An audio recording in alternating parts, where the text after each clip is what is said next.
Assalamualaikum warahmatullahi wabarakatuh. Perkenalkan, nama saya Bobi Sarhaski, NPM 5019051. Saya akan menyampaikan materi tentang perbedaan KTSP dan K13.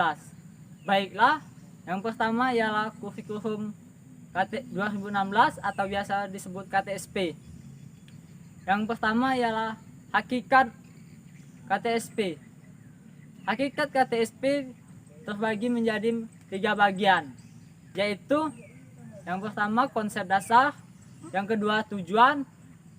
Tujuan KTSP terbagi menjadi 2 tujuan, yaitu tujuan khusus dan tujuan umum. Yang ketiga ialah karakteristik KTSP. Landasan KTSP.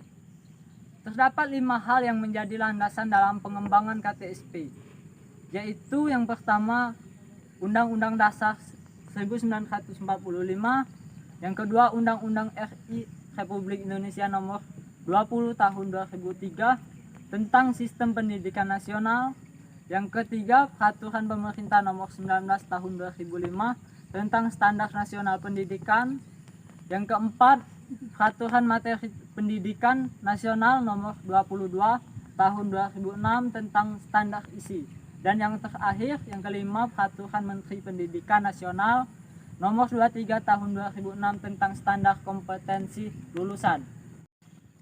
Prinsip KTSP. Ada 7 prinsip KTSP, yaitu yang pertama, pelaksanaan kurikulum didasarkan pada kompetensi, perkembangan, dan kondisi peserta didik untuk menguasai kompetensi yang berguna bagi dirinya. Yang kedua, kurikulum dilaksanakan dengan menegakkan 5 pilar belajar.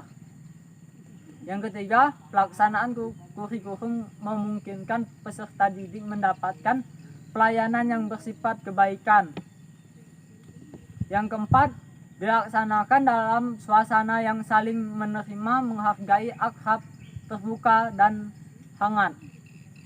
Yang kelima, dilaksanakan dengan menggunakan pendekatan multi-strategi dan multimedia, sumber belajar, teknologi yang memadai.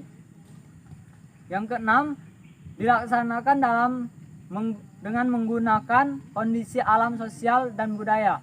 Dan yang terakhir, yang ketujuh, mencakup seluruh kompetensi, komponen mata pelajaran, muatan lokal, dan pengembangan diri. Struktur KTSP. Struktur kurikulum adalah pola susunan mata pelajaran yang harus ditempuh oleh siswa dalam kegiatan pembelajaran. Struktur atau muatan KTSP pada jenjang pendidikan dasar dan menengah yang tertuang dalam standar isi meliputi 5 kelompok mata pelajaran, yaitu yang pertama, kelompok mata pelajaran agama dan akhlak mulia. Yang kedua, kelompok mata pelajaran kewarganegaraan dan kepribadian. Yang ketiga, kelompok mata pelajaran ilmu pengetahuan dan teknologi. Yang keempat, kelompok mata pembelajaran estetika. Dan yang terakhir, kelompok mata pembelajaran jasmani, olahraga, dan kesehatan. Yang kedua, kurikulum 2013. Hakikat kurikulum. Hakikat kurikulum adalah ada pada upaya penyederhanaan tematik integratif kurikulum 2013. Disiapkan untuk mencetak generasi yang siap di dalam menghadapi masa depan. Karena itu, kurikulum ini disusun untuk mengantisipasi perkembangan masa depan, bertujuan untuk mendorong peserta didik atau siswa agar mampu lebih baik dalam melaksanakan observasi, bertanya, bernalar, berkomunikasi, apa yang mereka peroleh atau mereka ketahui setelah menerima materi pembelajaran. Yang kedua, landasan kurikulum 2013 atau K13.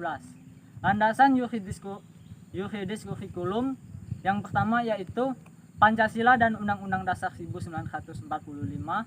Yang kedua, Undang-Undang Nomor 20 Tahun 2003 tentang Pendidikan Nasional. Yang ketiga, Peraturan Pemerintah Nomor 19 tahun 2005. Yang keempat, Peraturan Menteri Pendidikan Nasional Nomor 23 tahun 2006 tentang standar kompetensi lulusan dan Peraturan Menteri Pendidikan Nasional Nomor 22 tahun 2006 tentang standar isi. Yang ketiga, prinsip kurikulum 2013. Prinsip kurikulum 2013 terbagi menjadi 4, yaitu yang pertama, kurikulum harus tanggap terhadap ilmu pengetahuan, budaya, teknologi, dan seni. Yang kedua, kurikulum harus relevan dengan kebutuhan kehidupan. Yang ketiga, kurikulum didasarkan kepada kepentingan nasional dan daerah. Yang keempat atau yang terakhir, kurikulum didasarkan pada modul kurikulum berbasis kompetensi. Yang keempat, struktur K13 untuk sekolah dasar. Beban belajar dinyatakan dalam jam belajar setiap minggu untuk masa belajar selama 1 semester. Beban belajar di SD atau MI kelas 1, 2, 3 masing-masing 30, 32, 34. Sedangkan untuk kelas 4, 5, dan kelas 6 masing-masing 36 jam setiap minggu. Jam belajar SD atau MI adalah 35 menit. Baiklah, itulah tadi penyampaian materi dari saya tentang perbedaan K13 dan KTSP. Kalau ada salah kata, saya mohon maaf, pada Allah saya mohon ampun. Terima kasih. Wassalamualaikum warahmatullahi wabarakatuh.